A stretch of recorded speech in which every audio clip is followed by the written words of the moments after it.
Bonsoir à toutes et à tous, bienvenue, c'est Sens Public, votre émission de débat, de chronique et de reportage sur Public Sénat. Vous le savez, la promesse est dans le titre de l'émission, donner du sens à l'actualité, se mettre au service du public, vous proposer des clés de compréhension des mutations de notre société avec au sommaire de ce 10 avril, la maîtrise des comptes publics qui tourne au bras de fer au sein même du gouvernement. Emmanuel Macron a recadré le ministre de l'économie, il n'y aura pas de loi de finances rectificative malgré un déficit 2024 qui dépassera les 5% du budget. Quelles sont les conséquences politiques et économiques de notre endettement record? La France peut-elle être dégradée par les agences de notation dans 15 jours? On en débat juste après ces titres. Et puis dans Sens Public, on nourrit, vous le savez, votre réflexion avant le scrutin européen du 9 juin avec cette question simple. Que fait l'Europe après l'agriculture, l'immigration ou encore la défense? On parle d'énergie aujourd'hui avec un retour en grâce du nucléaire. La technologie nucléaire peut jouer un rôle important dans la transition vers une énergie propre.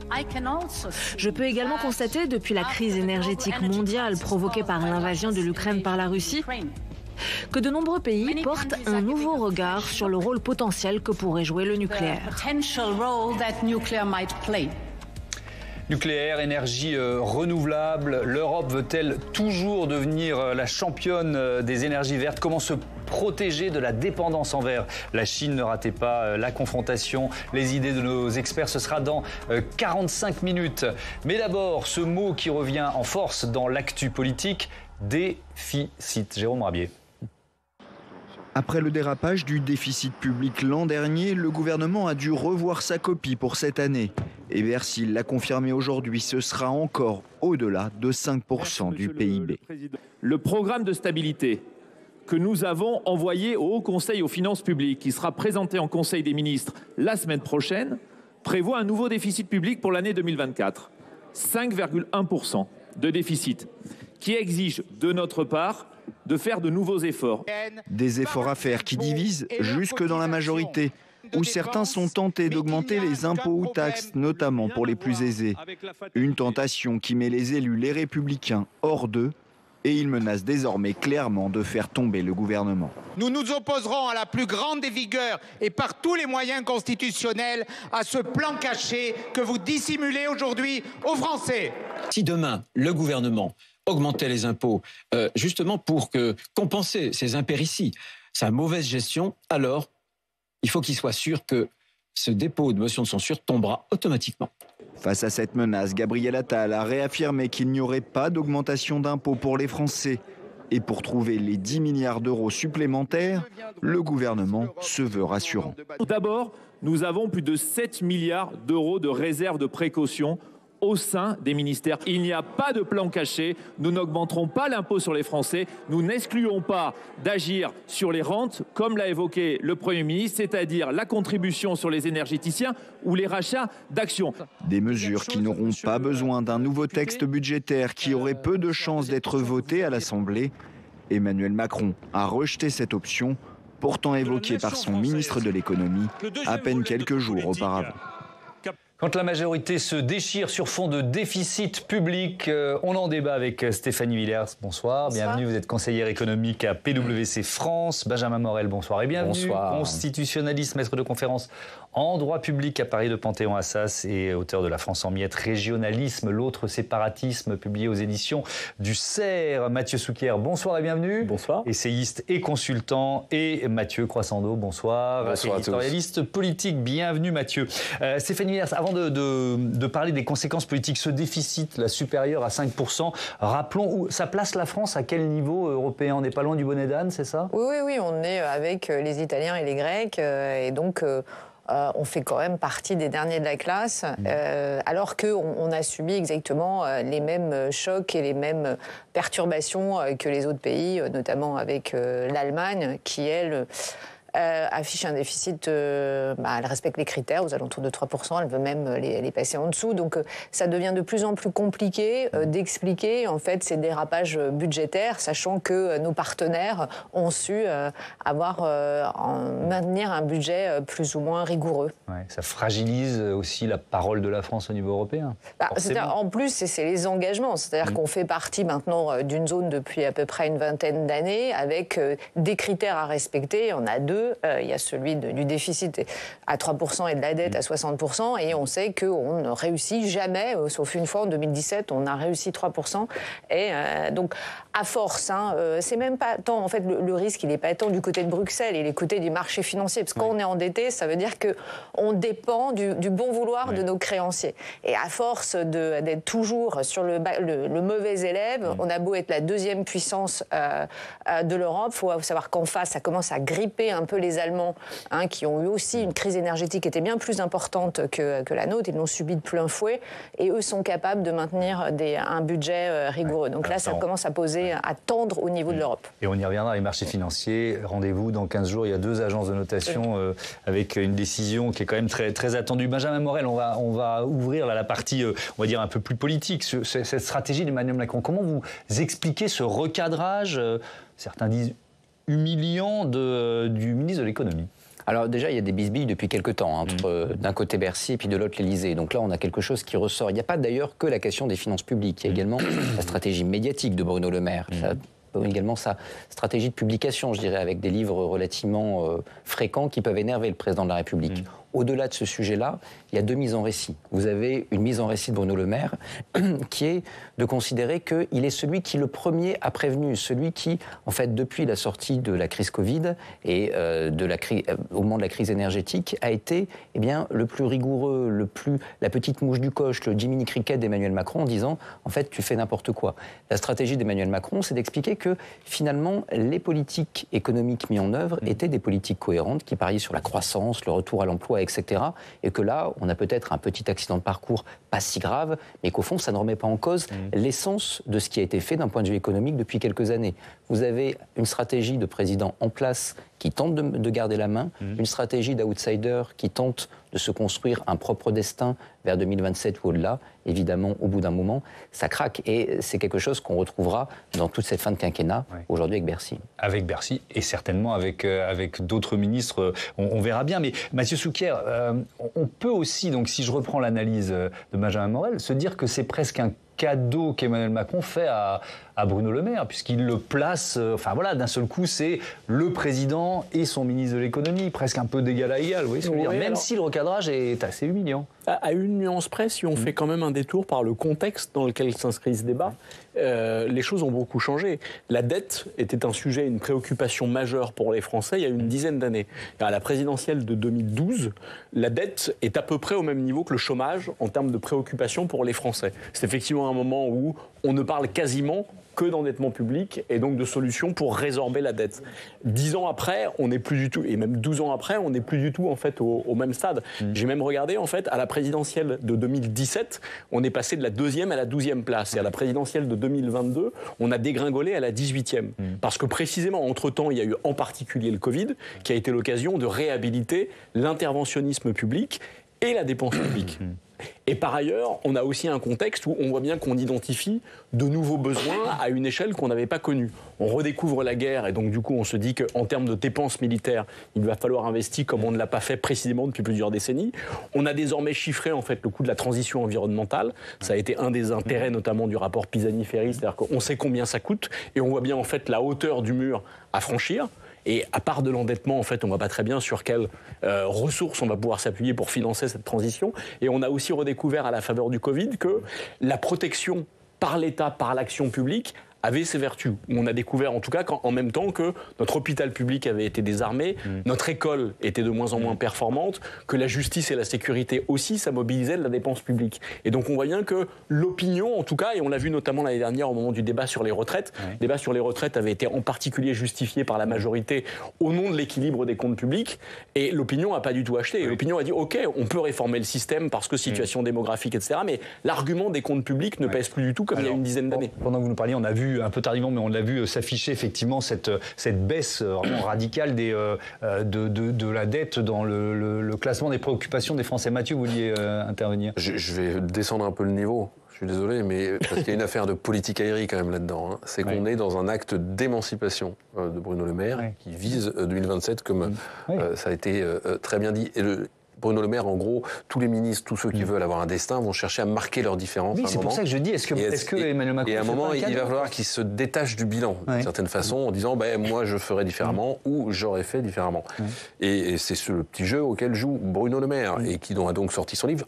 Simplement, je pense qu'il ne pensait pas que ça irait aussi vite. D'accord. Et donc il sort son livre pour commencer à marquer sa différence, sa petite musique, je suis le père la rigueur, c'est la fin du quoi tu sérieux. Voilà, monsieur sérieux. Et ça irrite considérablement Emmanuel Macron qui dit si ça commence à jouer dès maintenant, on n'est pas encore à la moitié du mandat. Alors certes, il y a des élections européennes qui vont faire basculer le mandat d'Emmanuel Macron dans sa dernière partie. Mais si ça commence à jouer avec Bruno Le Maire qui joue cette partition-là, avec un Gérald Darmanin, on verra qu'il y avait, souvenez-vous, il avait dit moi je me barre à l'été. Hein, donc je ne sais pas comment lui se détachera de Milan. Voilà. On a eu un Édouard Philippe qui, il y a quelques semaines, disait je trouve qu'on ne réforme pas grand-chose dans ce pays. Donc c'est toute cette petite musique-là qui crispe aussi l'Élysée et ça explique aussi le coup de sang d'Emmanuel Macron. Et donc il envoie le message à Bruno Le Maire, mais pas ça vise tout le monde. Évidemment, aux autres aussi. En tout cas, ce déficit offre un bel angle d'attaque au LR. Écoutez, le chef des députés républicains, Olivier Marleix, était ce matin sur France Info. Ça veut dire que le déficit de 2023, 5,5, n'était pas un accident et c'est une mauvaise trajectoire. C'est le laxisme depuis 7 ans que M. Macron conduit les finances de notre pays. Et donc, ce qui est inquiétant, c'est que le redressement va être violent puisque si on veut passer de 5,5 et avec un gouvernement qui maintient sa trajectoire à 3% en 2027, faites un petit calcul, c'est grosso modo 70 milliards d'économies qu'il faut faire. Avec un président de la République qui nous dit que non, il n'y a aucun problème de dépenses dans ce pays, je crois qu'il mériterait le prix de l'humour grinçant en politique, et donc on a un problème de recettes. Donc c'est 70 milliards de recettes qu'il va falloir trouver. C'est un sujet qui peut inquiéter un peu les Français. 70 milliards de recettes que sous-entend, alors je ne sais pas si vous reprenez les chiffres d'ailleurs Stéphanie Villers, mais il sous-entend quoi Olivier Marleix? Que les Français vont finir par payer plus d'impôts malgré les démentis du gouvernement? Après, si on veut en fait une efficacité immédiate de court terme, la première chose à faire, c'est effectivement augmenter les impôts, augmenter la TVA, les choses comme ça. Donc tout de suite, ça rentre dans les caisses de l'État. Je sais pas, ça n'a pas l'air d'être l'option prise par le gouvernement. Mais en fait, qu'on peut quand même faire le constat, et je pense que quand même les Français commencent à comprendre, parce que l'année dernière, c'était Bruno Le Maire qui nous annonçait que c'était la fin du quoi qu'il en coûte. On le savait. Donc la fin du quoi qu'il en coûte, ça veut dire on dépense moins, donc a priori on a un déficit public qui commence à se réduire. Or, en 2022, on avait en pleine crise énergétique, la France affiche un déficit de 4,8%, et un an après, en période de c'est la fin du quoi qu'il en coûte, 5,5%.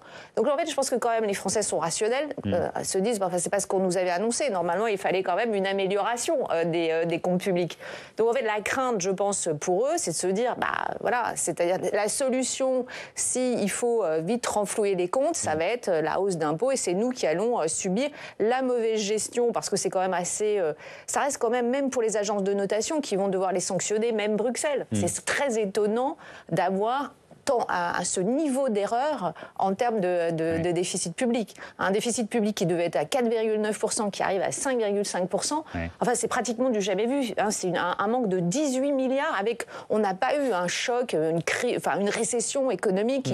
On n'est pas en récession. L'Allemagne est en récession, nous on a eu 0,9% de croissance. Donc en fait là il va falloir rendre des comptes à la fois à Bruxelles et au marché financier. On ne peut pas dire que les Français se rendent pas compte que c'est la fin du quoi qu'il en coûte, et pourtant il y a une dérive des comptes publics, et ça c'est étonnant. Et donc ça fait surgir dans l'actualité ces 4 lettres, PLFR. On en parle tout de suite avec Audrey Vuettaz, puisque évidemment derrière ces lettres c'est le projet de loi de finances rectificative. Bonsoir. Audrey, expliquez-nous. Alors en fait c'est un moyen de revoir la copie, très simplement. Chaque année, le budget est voté à l'automne, à l'Assemblée et au Sénat pour l'année d'après. On liste les dépenses, les recettes, ça s'appelle un projet de loi de finances, un PLF. Ensuite, il arrive qu'en quelques mois, la conjoncture économique change et rende finalement ce budget caduque. C'est le cas, par exemple, quand on a une hausse du déficit imprévisible ou alors quand on a une baisse de la croissance. Ça arrive aussi quand on met en place des mesures qui n'avaient pas été anticipées. Je vous donne un exemple, Thomas. Est-ce qu'on aurait pu imaginer à l'automne qui a précédé la crise du Covid qu'on allait être en confinement en mars? Non. Dans ce cas-là, le gouvernement fait ce qu'on appelle un projet de loi de finances rectificative, un PLFR. Et comment ça se passe? C'est très codifié. L'initiative doit forcément venir de l'exécutif. Le PLFR est d'abord transmis au Conseil d'État et au Haut Conseil pour les finances publiques pour avis. Ensuite, il est présenté en Conseil des ministres et puis il est examiné au Parlement, Assemblée et Sénat. Et donc, on l'a dit, le président de la République a pour l'instant balayé cette idée d'un PLFR. Pourquoi? Alors en effet, il a tranché contre, même si son ministre de l'économie l'avait évoqué pour l'été. En fait, le problème, il est surtout politique, parce que l'exécutif ne veut pas d'un texte avant les européennes qui auront lieu le 9 juin. Et ensuite, il faut aller très vite, parce qu'en fait, il y a les Jeux olympiques à la fin du mois de juillet et la session parlementaire est raccourcie. Ça laisse très peu de temps. Ça augmente les risques aussi de devoir utiliser un 49.3 pour trancher plus vite, Sauf qu'avec des oppositions chauffées à blanc, vous vous exposez à une motion de censure contre le gouvernement. Alors Emmanuel Macron préfère donc passer, pour l'instant, vous l'avez dit, par voie réglementaire. J'ai demandé, c'est possible, tant qu'on ne dépasse pas sur le papier 12 milliards d'euros d'économies pour 2024. Vous le voyez, c'est assez juste parce qu'on a déjà fait 10 milliards d'euros par voie réglementaire. Reste à savoir donc si ça pourra durer dans le temps. Merci beaucoup Audrey. Benjamin Morel, est-ce que ça veut dire que le président Macron joue tout simplement la montre ? Qu'il ne pourra pas slalomer comme ça et ce PLFR éternellement? Alors vous savez, les dynamiques politiques aujourd'hui, elles se mesurent en mois. Et donc j'aurais bien du mal à vous dire à quoi ressemblera le paysage politique à l'automne. Les européennes seront passées par là, les Jeux olympiques également. D'ici là, LR, qui sera peut-être pas tout à fait dans la même forme, pourrait trouver que déposer une motion de censure soit plus compliqué. Donc oui, en effet, on joue la montre parce qu'aujourd'hui, pour le gouvernement, la situation est difficile et que proposer ce projet, si jamais il y avait réellement une motion de censure, parce que là aussi, il y a loin de la coupe aux lèvres et à l'unanimité au sein de LR, eh bien, pourrait potentiellement être plus problématique aujourd'hui que demain. Donc, pour toutes ces raisons-là, il y a en effet une volonté de mettre quelque peu la poussière sous le tapis. Par ailleurs, si vous faites un projet de loi de financement rectificatif, ça veut dire qu'on va débattre pendant plusieurs semaines de ce thème-là. Ça veut dire que la droite va monter au créneau. Et ça veut dire que vous n'avez plus l'agenda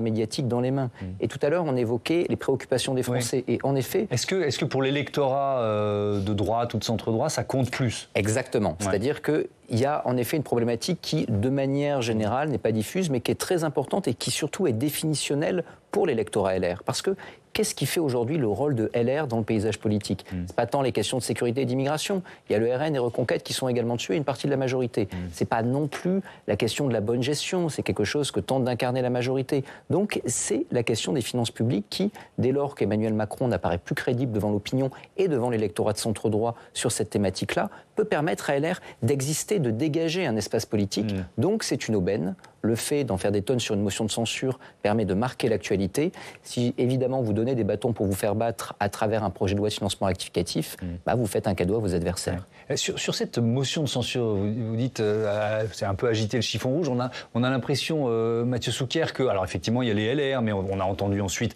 le Rassemblement national dire, ah bah oui, on pourra la voter. Puis LFI, ah bah oui, on pourra voter cette motion de censure.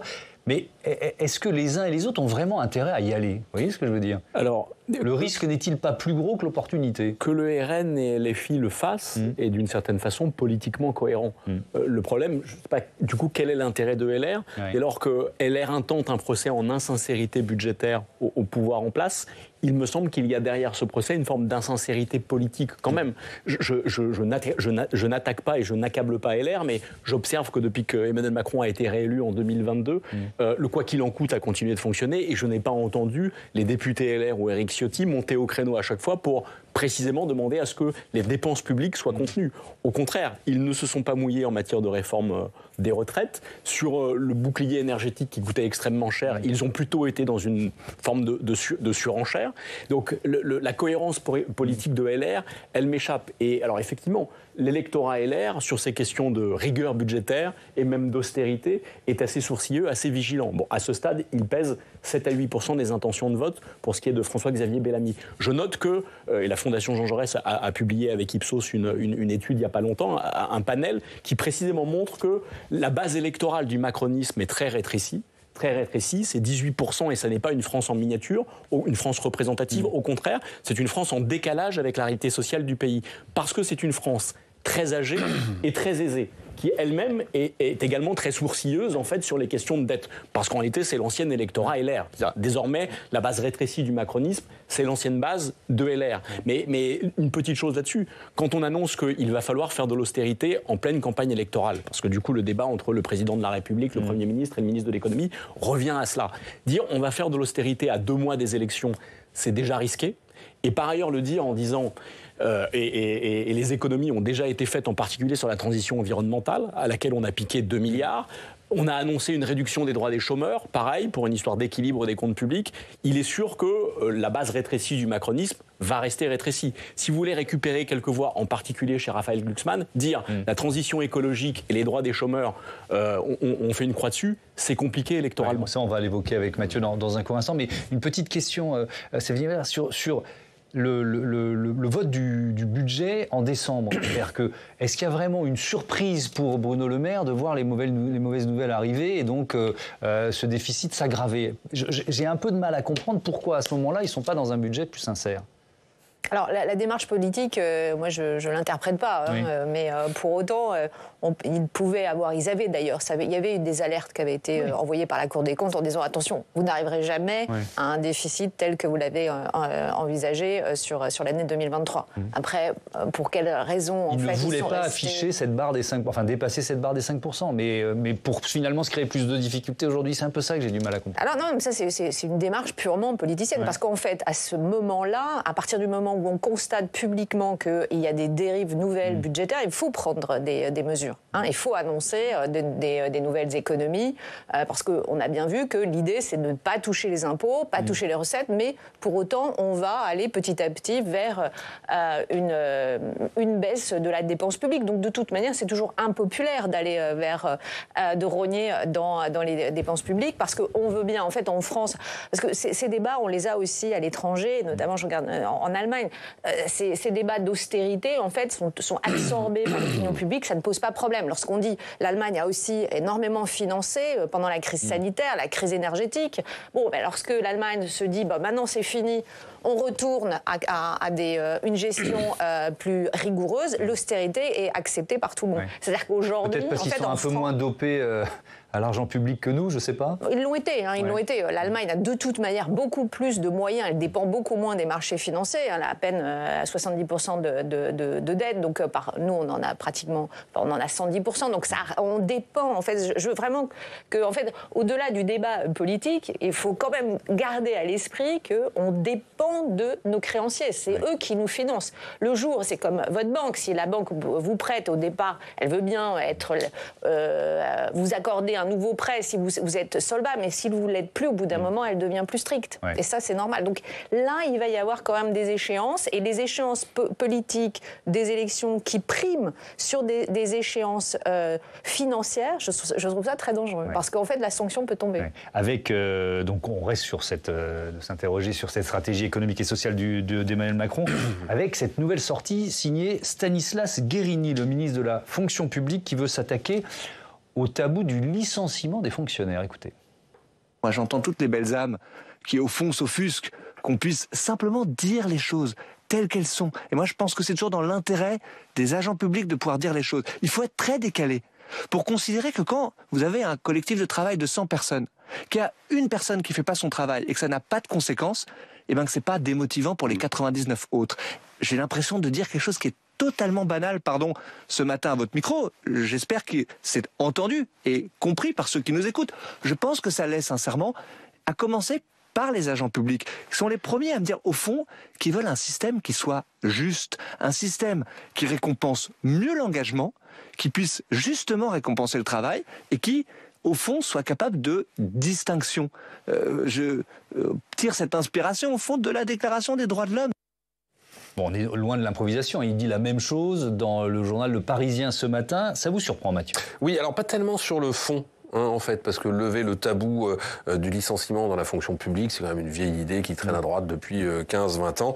Et même si Stanislas Guerini ne dit pas que c'est la fin de la garantie de l'emploi ou de ce qu'on pourrait appeler l'emploi à vie, eh ben on voit bien quand même que si on pousse la logique, ça revient quand même à en finir avec ça. Non, moi, ce qui m'a surpris, c'est cette façon bien particulière de concevoir, d'annoncer, de conduire une réforme, car pour le coup, celle-ci n'échappe pas aux usages en vigueur dans ce second quinquennat d'Emmanuel Macron. C'est-à-dire au commencement, tout était simple. En 2017, Emmanuel Macron promettait de réformer pour débloquer la France de toutes ses entraves, de toutes ses rentes. Le maître mot, c'était l'émancipation. L'idée, si je caricature, c'était de rendre le monde meilleur. Alors, est-ce que c'est la dure réalité du pouvoir ou est-ce que c'est la succession de crises? Un peu des deux, sans doute. Mais depuis sa réélection en 2022, les réformes menées sont essentiellement sacrificielles. On n'est jamais dans le mieux, on est toujours dans le moins, comme si l'imagination avait quitté le pouvoir, comme si le but n'était plus de réinventer, mais de tailler sempiternellement dans les dépenses. Et à chaque fois, vous remarquerez qu'on s'assoit sur le dialogue social. On prend des exemples. Alors, 3 exemples. Les retraites, par exemple. Emmanuel Macron nous avait vendu un Big Bang, vous vous souvenez, en 2017, celui du système par points, qui serait plus juste, plus efficace, plus adapté aux carrières d'aujourd'hui. Ça s'est terminé par quoi? Eh bien, par une banale réforme paramétrique, à la dure, à l'ancienne, dégradant les droits de tout un chacun. Deuxième exemple, la réforme annoncée de l'assurance chômage, qui est quand même la 4e depuis 2017. Là encore, c'est une dégradation. On ne s'embarrasse même plus du principe qui était innovant de la 3e réforme, qui était en gros contre-cyclique, c'est-à-dire si ça va mieux, eh ben on est un peu plus dur, si ça va moins bien, ben on est un peu plus souple. Non, on fait dans le bestial, durcissement pour tout le monde et haro sur les feignasses. Alors j'attends de voir la suite pour la fonction publique, mais là encore, aborder la problématique de l'efficacité de la fonction publique, parce que c'est le nom du projet de loi que va présenter Stanislas Guerini cet automne, par la petite bombe du licenciement pour insuffisance professionnelle, on peut avoir ce débat, mais aborder toute l'efficacité de la fonction publique par là, ça ne semble pas d'une colossale finesse pour repenser en profondeur le fonctionnement de notre administration. Comment vous l'expliquez ? La conjoncture, évidemment, on en parle, même si le pouvoir s'en défend. Non, c'est surtout pas le problème. Si, il faut trouver des milliards, il faut calmer les récriminations de Bruxelles, il faut calmer les inquiétudes des agences de notation. Alors on envoie un signal, et pour qu'il soit compris dans tous, on fait dans le bête et méchant. D'une certaine façon, c'est la défaite de la pensée complexe et le triomphe de la pensée comptable. Ou pour le dire autrement, c'est comme si les Français se rendaient compte qu'ils croyaient avoir élu Emmanuel Macron et qu'ils se retrouvent avec François Fillon. C'est pas comme ça que ça fera baisser la liste de Raphaël Glucksmann.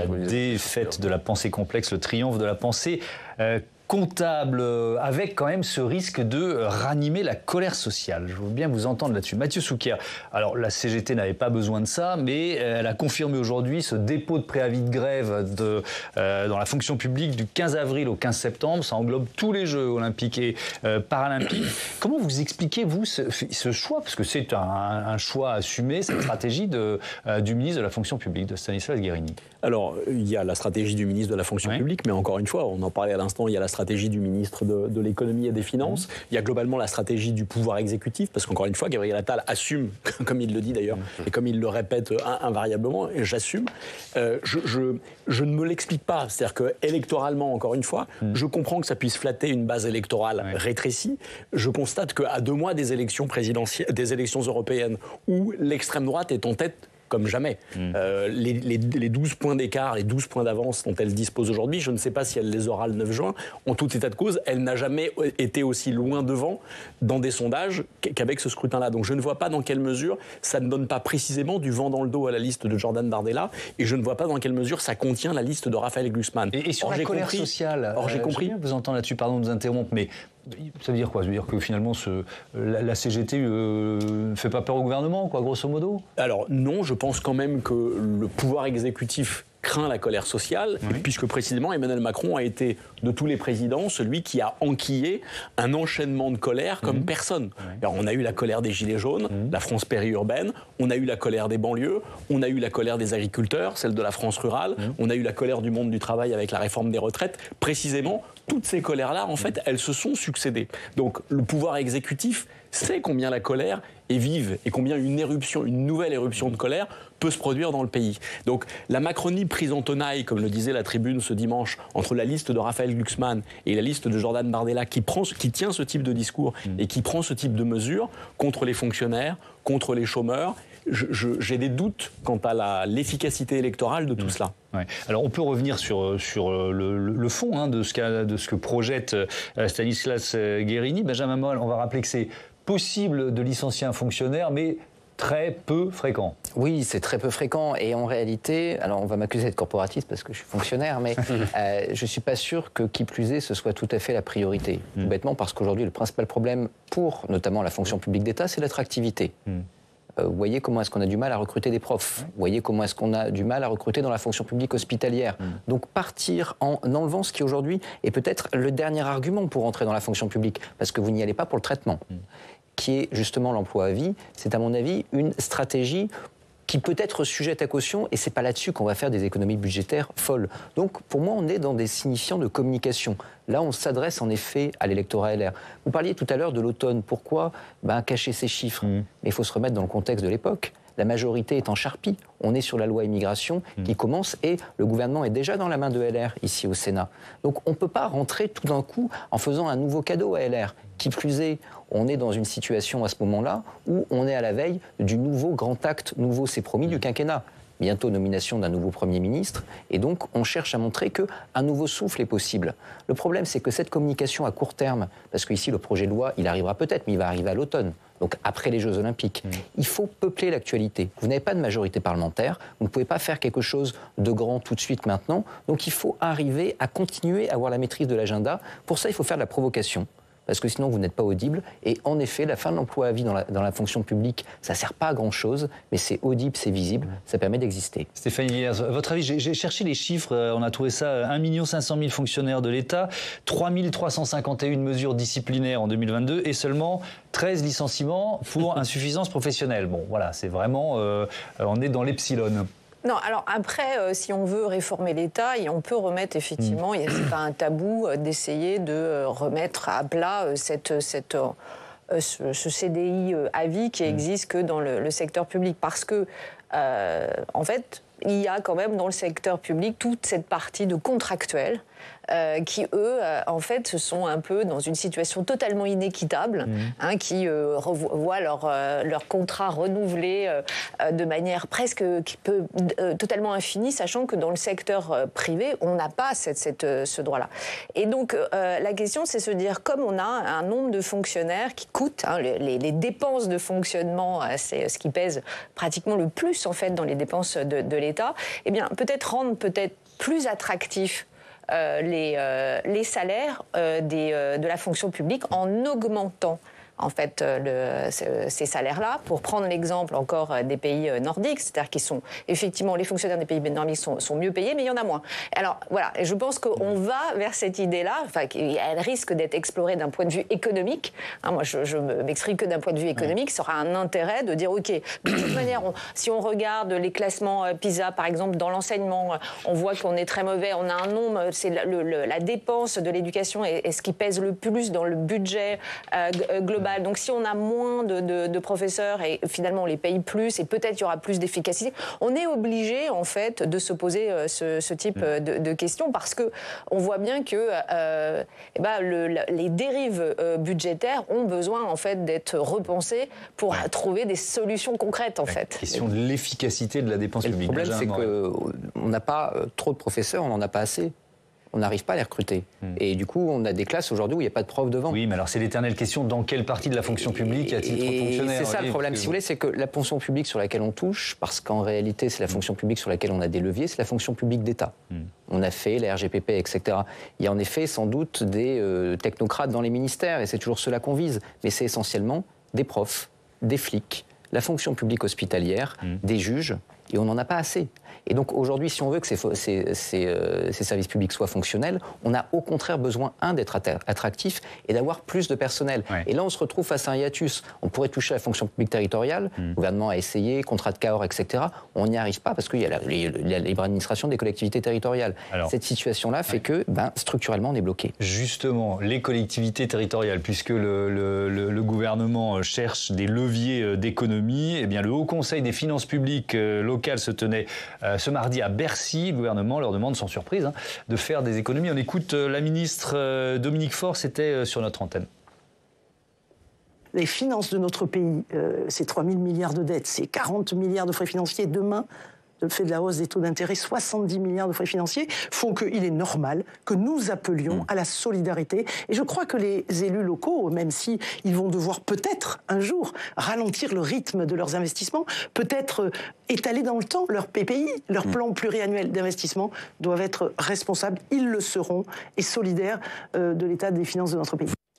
Comment vous dire que ça n'a pas plu au maire de Cannes et président de l'Association des maires de France, le LR, David Lisnard. C'était ce matin sur Public Sénat. Si on nous met encore plus sous tutelle de l'État, dont les qualités de gestionnaire ne sautent pas aux yeux depuis une quarantaine d'années, si vous voulez, non seulement on va créer de la contre-performance publique, on va amplifier les problèmes, et ça va péter. Je veux dire, ça fait longtemps que je le dis, je ne le dis pas aujourd'hui, je le disais il y a plus d'1 an, etc. Ce qui se passe aujourd'hui ne nous surprend absolument pas, mais en plus, on va accentuer la crise de la démocratie. Les maires, ils ont été élus par rapport à un projet de mandat. Si on change les règles du jeu sans arrêt en cours de route, ils ne peuvent pas exécuter leur projet de mandat, et ça ajoute de la défiance, du rejet des institutions et du malaise et du mal-être social et démocratique. David Lisnard, hier matin sur notre antenne. Mathieu Souquier, il y a de la marge au sein des collectivités locales, ou là encore on est plus dans de la com gouvernementale? Alors, je ne sais pas si c'est de la com gouvernementale. En tout cas, c'est un jeu qui revient régulièrement entre le pouvoir central et les collectivités qu'on met à l'amende ou qu'on essaie. Voilà. Bon, il y a effectivement un certain nombre de faiblesses, me semble-t-il, dans l'argumentaire là pour le coup du pouvoir exécutif. Encore une fois, les collectivités locales, en matière de gestion publique, sont plutôt plus vertueuses que le pouvoir central. Donc, c'est toujours un peu délicat que de venir là-dessus. Deuxième dimension, le service public de proximité, le service public des collectivités locales. C'est précisément celui dont nous bénéficions au quotidien, avec des crèches, avec des écoles, avec des transports publics, avec de la propreté dans l'espace public. Donc je ne vois pas qu'on puisse derrière, pour de vrai, réduire la voilure aussi en termes d'action publique locale.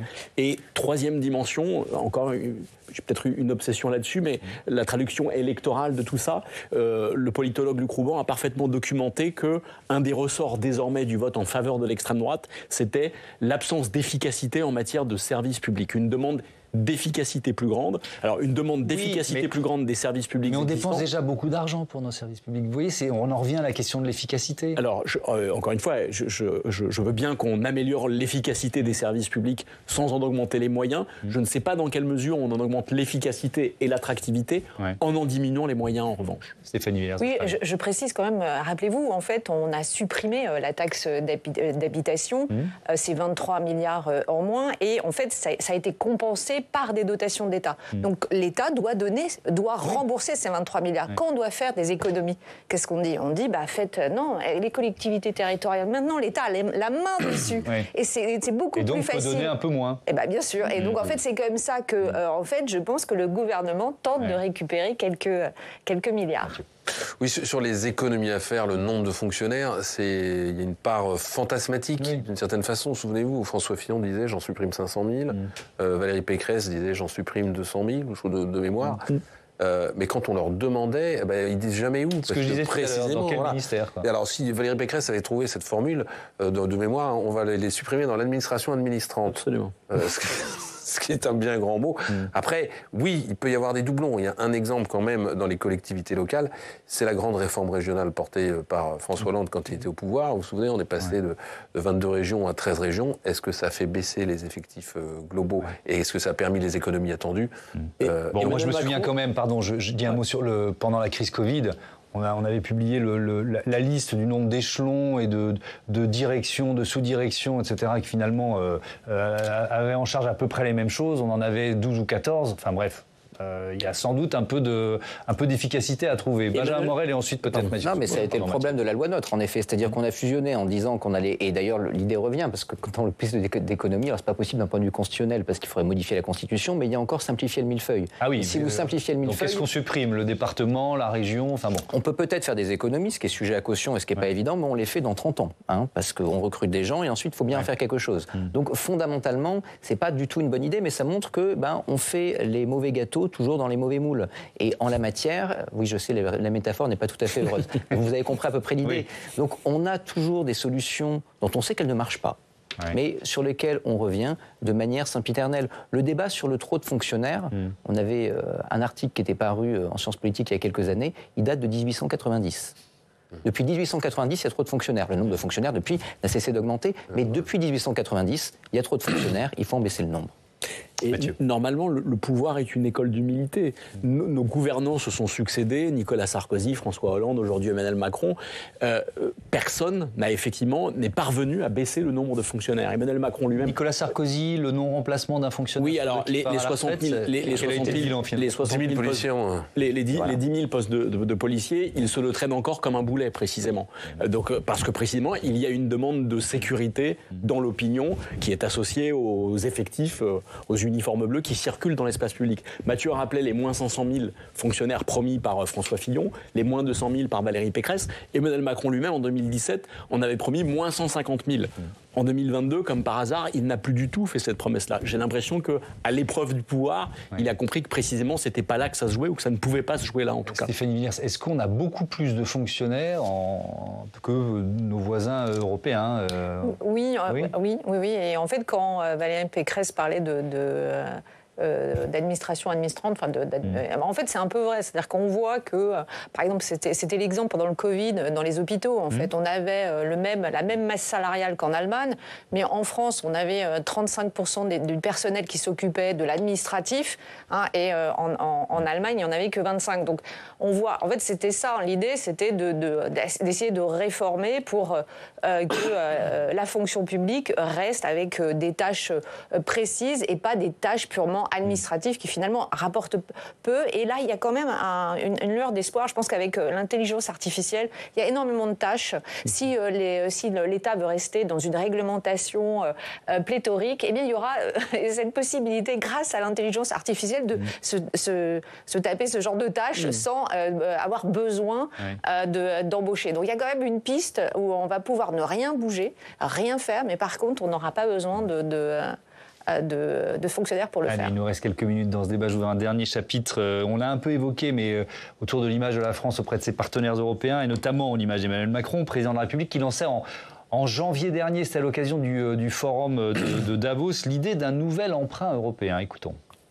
On a d'abord besoin d'avoir une Europe de l'investissement beaucoup plus forte. Pour moi, c'est une priorité. Tout ce que je vous dis sur le quantique, sur les clean tech et même sur la défense, c'est beaucoup plus d'argent. Et donc, il faut une stratégie de l'investissement qui doit marcher avec deux moteurs. Il faut plus d'investissements publics européens, et donc nous devons ouvrir une phase de nouveau réinvestissement comme on l'a fait dans la crise Covid, et peut-être en osant à nouveau des eurobonds sur des priorités. La première ministre estonienne a eu le courage, dans un pays qui était plutôt réputé pour être frugal, comme on dit, de proposer des eurobonds pour l'industrie de défense et l'Ukraine. Allons-y sur des grandes priorités d'avenir, mais on doit investir beaucoup plus. Mathieu Souquier, on a commencé ce débat en rappelant, grâce à Stéphanie Villers, que la France avait quasiment le bonnet d'âne avec l'Italie et la Grèce. Comment convaincre les partenaires quand on est le dernier de la classe? Vous voyez ce que je veux dire? Alors, en fonction des besoins, c'est-à-dire qu'on a vu, encore une fois, au moment de la crise sanitaire, qu'on arrivait à mutualiser une dette pour répondre à une urgence particulière.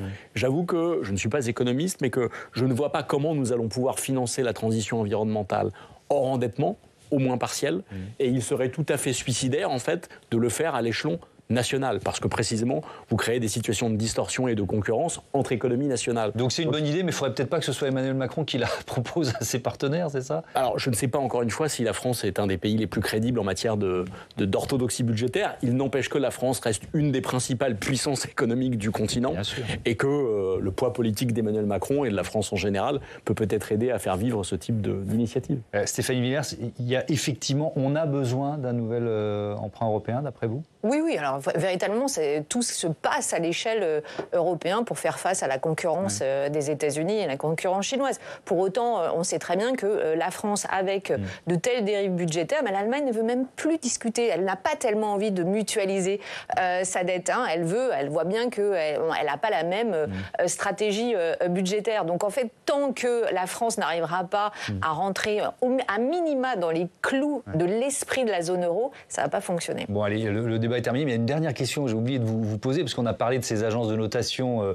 Donc il y a deux agences, Fitch et Moody's, qui doivent rendre leur décision dans 2 semaines. A priori, moi j'ai lu en préparant l'émission que les marchés avaient déjà anticipé une dégradation. Oui, c'est ça. de la note de la toute France. manière, ils s'attendent à une dégradation. Ce serait quand même très étonnant que les agences ne bougent pas face à la situation. Bon, merci beaucoup. Merci à tous d'avoir participé à ce débat. Benjamin Morel, je rappelle le titre de votre livre, La France en miettes, aux éditions du CERF.